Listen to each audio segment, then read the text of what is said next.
What's up, everybody, and welcome back to the channel. Up again for the tabletop review here. Not even a review, but more so just kind of a look at how this strips down. This is the brand new pistol, so sadly haven't had a chance to take it to the range yet. This is the Rock Island Tac Ultra CS, chambered in 9mm. Of course, you see I had the safety on, took it off. I will show you, of course, that it is in fact unloaded. There's nothing in the chamber. Right? Again, practicing safety. But one point I wanted to bring up before I show this, how this strips down, being the fact that it doesn't actually have a barrel bushing. Something that I found unique is that, and I guess this appears to be common practice, the Rock Island Armory pistols only come with one magazine. So I was a little perturbed by that. Kind of curious as to why they don't do that. I don't know if it's just, a cost issue, being the fact that they're supposed to be more of a value brand. I did buy another magazine, but as you see here, between the two, they look identical, right? At least one would think. The difference being this one actually has the 1911 base pad on it, whereas this one doesn't. So you wouldn't think anything otherwise, right? That even with the gun, it should still go in and everything would be fine. But here's my issue. So put the magazine in. As you can see, it does have a flared mag well down there. Now when I try to release it, push the release button, nothing happens.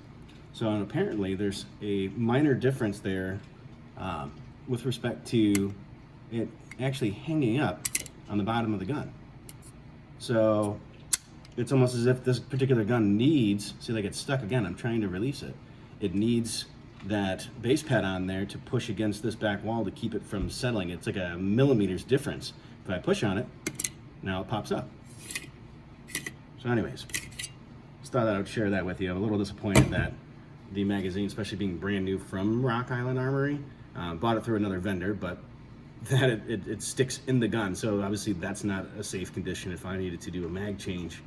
Given the circumstances, if I was carrying this, it would not be a good situation. So anyway, let's take this bad boy down and see exactly how it looks when we strip it. So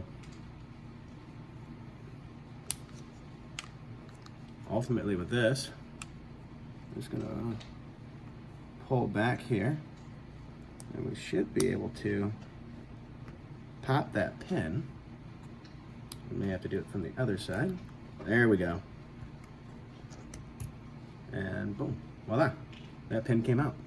So now, should be able to let it go and the slide should come right off. You can see Rock Island definitely put some heavy duty grease on there. I got to get this stuff off and lube it with my own solution. So anyway, here's the internal components, at least as far as the spring, and then of course the barrel itself. So it looks like with this should just pop right out.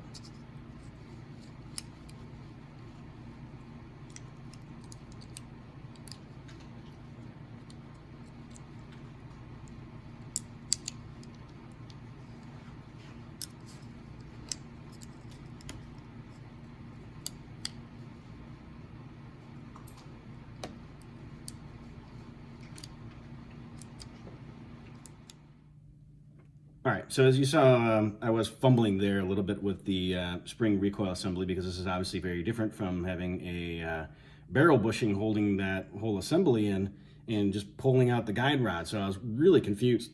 Even reading the Rock Island Armory manual was a tad confusing in that regard.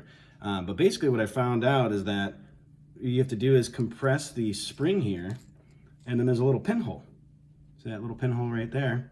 And then basically what you do is stick in a paper clip. You stick in the paper clip, and then basically what happens is that this whole assembly will actually just pop right out. So that took me a good, well anyway, I'm not gonna tell you how long it took, but it took long enough. So I eventually figured that out, and then voila. Now that whole assembly comes right out, the spring is compressed, it's loaded, and then ultimately the barrel, just slides right out of the assembly. And then now you can clean it. Pretty interesting to say the least. So it was definitely a little mind-numbing to me. Anyway, hopefully this gave you a little bit of insight as far as to taking apart a commander-sized model like this, or not even commander, like a compact-sized model of a 1911 that doesn't have a barrel bushing, especially one that might be chambered in 9mm, for example, or any other caliber for that matter. So this is specifically Recoil and Armory's design. Ingenuitive, yes. Confusing, also a yes. So kudos on that, guys. Thanks for watching, and leave your comments, feedback, questions below. Thank you.